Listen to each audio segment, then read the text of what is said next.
ধন্যবাদ সবাইকে। এখানে দেওয়া আছে একটা বৃত্ত এবং বৃত্তটা আসলে y অক্ষকে স্পর্শ করছে 0,-3 বিন্দুতে এবং x অক্ষ থেকে 8 একক দৈর্ঘ্যের অংশ কেটে নিচ্ছে।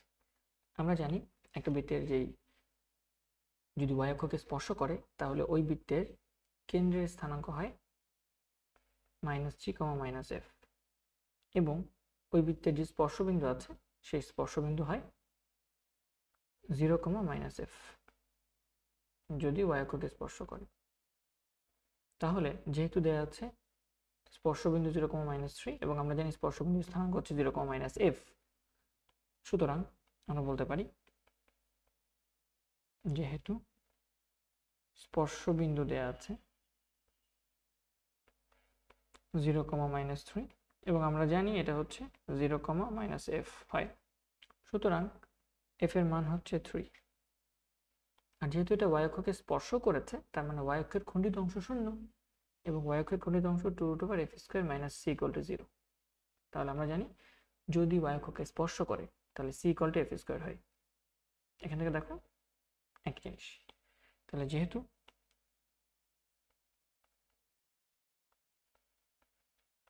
y অক্ষকে স্পর্শ করেছে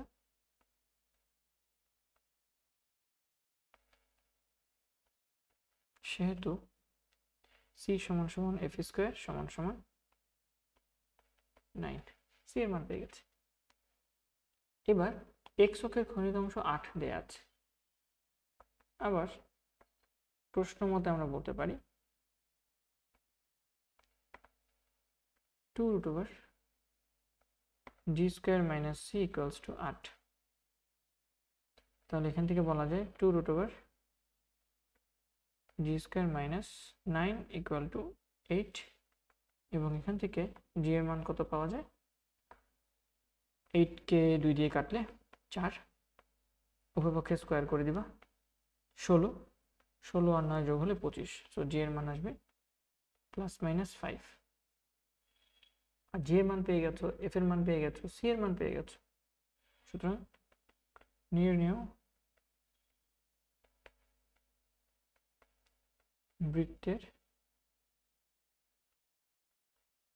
সমীকরণ হবে x² + y² + 2gx, g এর মান +-5, সো +-10x, f এর মান হচ্ছে 3, সো +2fy 6y + c = 0, +9 = 0।